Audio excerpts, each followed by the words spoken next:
नमस्कार दोस्तों, मैं आप सभी का अपने चैनल ज्योतिष साधना में एक बार फिर से स्वागत करता हूं।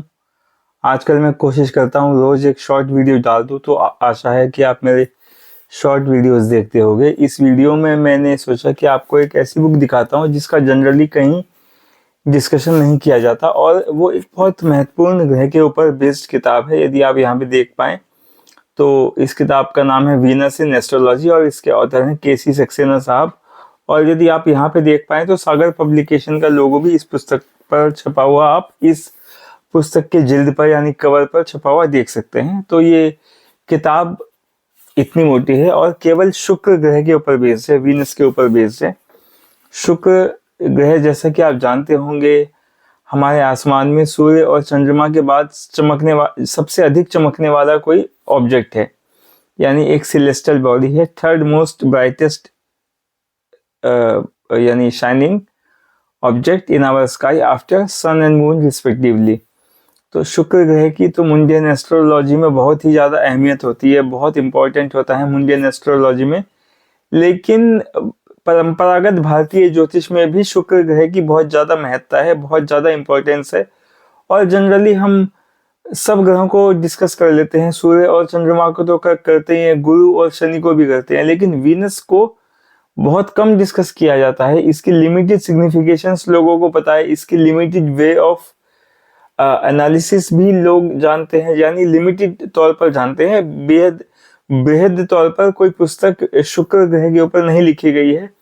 ये ऑथर का बहुत अच्छा प्रयास है ये पुस्तक। तो इस पुस्तक के बारे में इस वीडियो में मैं आपको जानकारी दूंगा।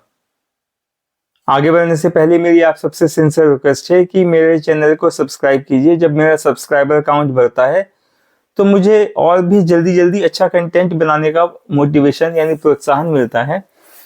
और यदि आपका कोई कमेंट है, सजेशन है, फीडबैक है, तो वो भी आप कमेंट सेक्शन में लिखकर बता सकते हैं।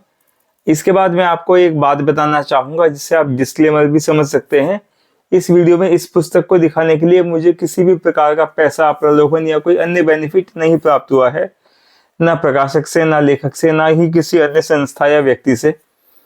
मैं अपनी पर्सनल कलेक्शन में से यह पुस्तक आपके समक्ष लेकर आया हूं और इस वीडियो में इसके इंडेक्स पर अपने विचार आपके सामने रखूंगा। यदि आपको इसका इंडेक्स समझ में आता है तो आप इसे अरेंज करके इसे पढ़ने का विचार बना सकते हैं।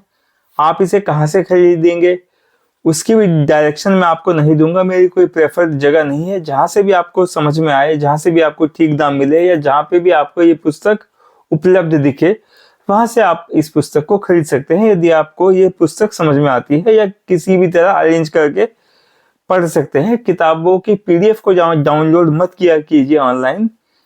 ये जो है पब्लिशर्स को डिस्करेज करती है कि वो जो है नई किताबें हैं वो ना छापें, और पुरानी किताबें जो आउट ऑफ पब्लिकेशन हो गई हैं उनको पब्लिकेशन में ना लाएं। किताबें हमेशा खरीद कर ही पढ़े दोस्तों। और मेरी सिंसियर रिक्वेस्ट एक ये भी है कि कृपया कमेंट में मुझसे पीडीएफ ना मांगा कीजिए। मैं पीडीएफ इत्यादि में भरोसा नहीं रखता हूँ। किताबें खरीदिए, थोड़ा पैसा स्पेंड करेंगे तब आप उस बुक के साथ इमोशनली अटैच हो जाएंगे, और उस पुस्तक से आपको अमूल्य ज्ञान भी प्राप्त होगा। वो तो है ही, उसकी जो ज्ञान है उसकी तो कीमत तो आप तोल ही नहीं सकते पैसों में। अच्छा दोस्तों, आप वीडियो में यहाँ तक आ गए हो तो ओवरव्यू स्टार्ट करने से पहले मैं आपसे केवल 1-1.5-2 मिनट का एक समय लेकर थोड़ा सी मन की बात करना चाहूँगा। बचपन में मेरे पिताजी कभी कभी सुबह मुझे मॉर्निंग वॉक पर लेकर जाते थे, तो वो मुझे ईस्टर्न स्काई में शुक्र ग्रह दिखाकर बोलते थे कि ये शुक्र है और ये मॉर्निंग स्टार है। सुबह ये यहाँ दिखता है और शाम को ये वेस्टर्न स्काई में दिखता है, तब इसे इवनिंग स्टार कहते हैं। तो कह सकते हैं कि ये शुक्र ग्रह के साथ मेरा पहला इंट्रोडक्शन था। उसके बाद से शुक्र ग्रह जब भी ईस्टर्न या वेस्टर्न स्काई में मॉर्निंग या इवनिंग में जब भी विजिबल होते हैं, मैं कोशिश करता हूँ अधिकांश ओकेजन पे इनको देखूं। मुझे इनको देखना बहुत पसंद है। ऑब्वियसली बहुत ब्राइट ऑब्जेक्ट हैं स्काई में, तो ऑब्वियसली आपको देखोगे कि बहुत अच्छे लगते हैं ये आसमान में। चंद्रमा के पास हो तो खासकर बहुत अच्छे लगते हैं, और मेरे लगन कुंडली में भी चंद्रमा और शुक्र एक साथ बैठे हुए हैं, तो कहीं ना कहीं लगाव है ही। अच्छा, इसके बाद मैं आपको एक चीज़ और बताना चाहूँगा। शुक्राचार्य जो हैं दैत्यों के गुरु, तो उनको भी बहुत अमेजिंग स्किल्स आती थी, बहुत चीज़ें, बहुत विद्या ऐसी थी जिनको सुन के हम हतप्रभ हो जाएं। संजीवनी का ज्ञान भी दैत्यगुरु शुक्राचार्य को था।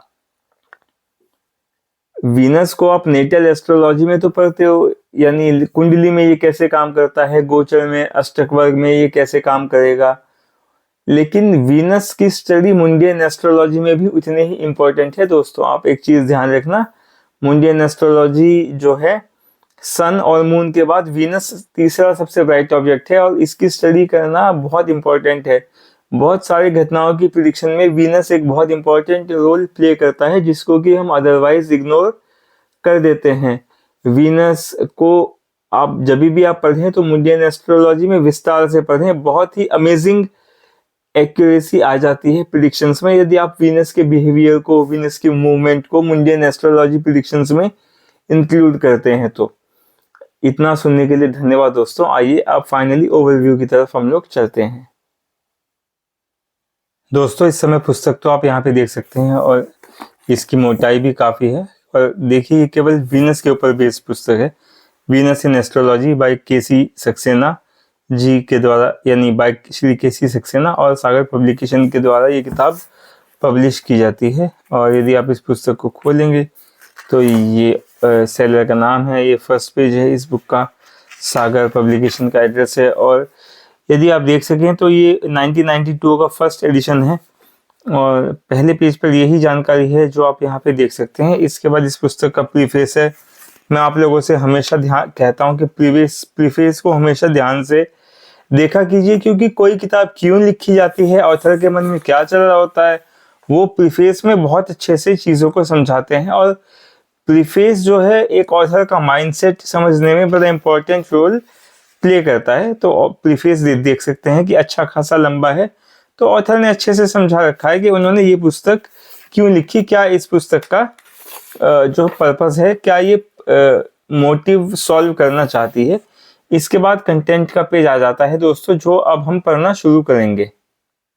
दोस्तों कंटेंट यदि आप देखेंगे तो बहुत छोटा है, लेकिन चीज़ें इसमें बहुत ज़्यादा हैं, और जहाँ से भी ऑथर ने कोई चीज़ पिक की है उसका रेफरेंस अवश्य दिया है, चाहे वो वराहमिहिर आचार्य की बृहज्जातक हो या कोई और टेक्स्ट। ऑथर ने सब स्क्रिप्चर्स का रेफरेंस इस पुस्तक में दिया है। तो यहाँ पे कोई भी चीज़ ऐसे नहीं लिखी कि आसमान से उठा के लाके इस पुस्तक में पटक दिया ऑथर ने।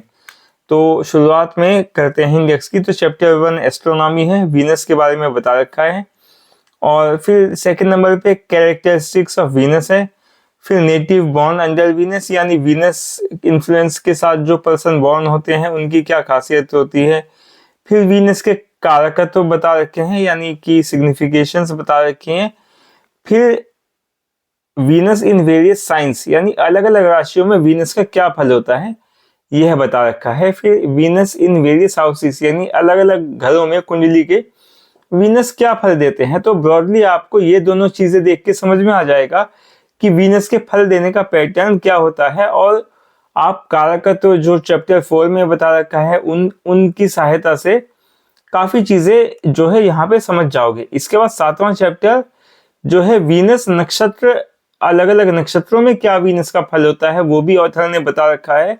बताया बहुत कंसाइज फॉर्म में है, लेकिन सारे नक्षत्र इंक्लूड किए हैं और इम्पोर्टेंट सिग्निफिकेशंस ऑथर ने कवर की हैं। फिर वक्री होने पर वीनस का क्या फल होता है, तो वो भी 7वें चैप्टर में ही ऑथर ने बता रखा है, जो चैप्टर का नाम इस समय देख सकते हो, Venus in various constellation and retrogression, यानी कॉन्स्टेलेशन मतलब नक्षत्र।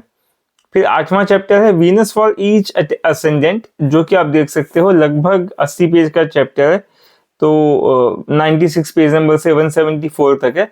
तो हर असेंडेंट में वीनस का क्या फल होगा, हर असेंडेंट के किस घर में वीनस क्या फल देंगे, ये ऑथर ने बता रखा है। नेटल एस्ट्रोलॉजी पढ़ने के लिए ये बहुत काम का चैप्टर है।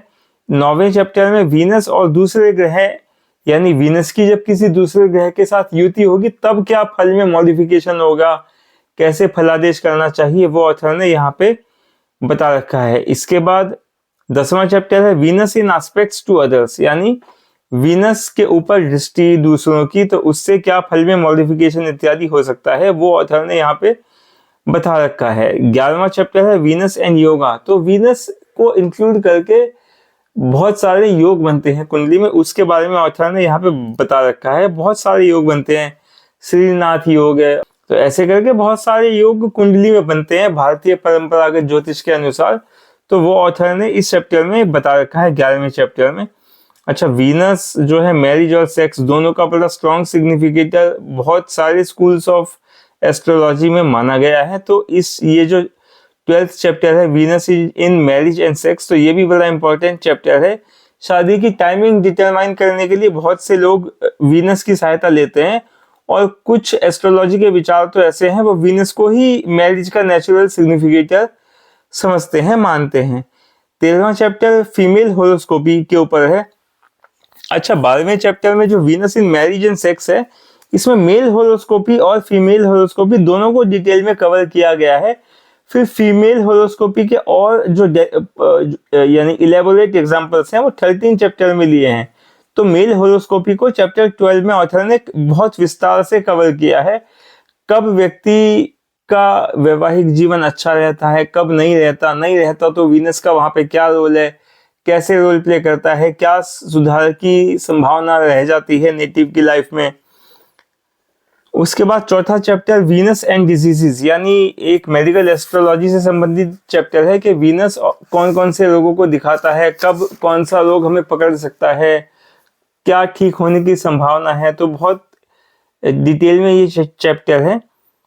अच्छा, 15वां चैप्टर है वीनस एंड प्रोफेशन, यानी वीनस और आपका व्यवसाय। तो यहाँ से वीनस की जो कारकत्व है और जो वीनस के दूसरी जानकारी इस पुस्तक में वीनस के ऊपर दी हुई है स्क्रिप्चर्स के बेस पर, उसके आधार पर वीनस एंड प्रोफेशन नाम का ये चैप्टर ऑथर ने लिखा है। इंपॉर्टेंट प्रोफेशंस के बारे में डिस्कशन यहाँ पे किया गया है। देखो, वीनस जो है एक्टिंग का, ब्यूटी का और लग्जरी का, बहुत चीजों का सिग्निफिकेटर होता है। तो प्रोफेशन से बहुत इंपॉर्टेंट जानकारी हम वीनस के थ्रू ले सकते हैं। फिर वीनस दशा में जनरल फलादेश क्या होता है। देखो, ये दशा का फलादेश इस पुस्तक में जो लिखा है वो लिखा है, लेकिन जनरली उसको व्यक्ति के चार्ट से यदि हम पढ़ें तो बेहतर होता है। फिर 7वां चैप्टर है वीनस का गोचर, यानी transit of Venus. Venus transit में क्या फल देता है। लगन कुंडली से जब ट्रांजिट देखते हैं और चंद्र कुंडली से जब ट्रांजिट देखते हैं, तब वीनस का फल कैसा कैसा रहता है वो यहाँ पे ऑथर ने बता रखा है। दोस्तों सॉरी, बोलते बोलते जो है खांसी आ गई थी, तो मैं आखिरी चैप्टर पे था, बीच में वीडियो पॉज करनी पड़ी। तो ये 18वां चैप्टर आप देख सकते हो, अष्टक वर्गा एंड वीनस, यानी वीनस और अष्टक वर्ग के ऊपर ये चैप्टर है। तो इस चैप्टर में ऑथर ने बता रखा है कि हम वीनस की अष्टक वर्ग जो टेबल होती है उसका यूज कैसे कर सकते हैं।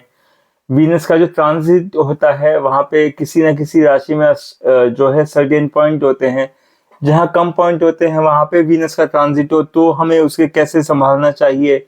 जहां ज्यादा पॉइंट हो और वहां पे वीनस का ट्रांजिट हो जाए तब हमें उसका यूज कैसे करना चाहिए।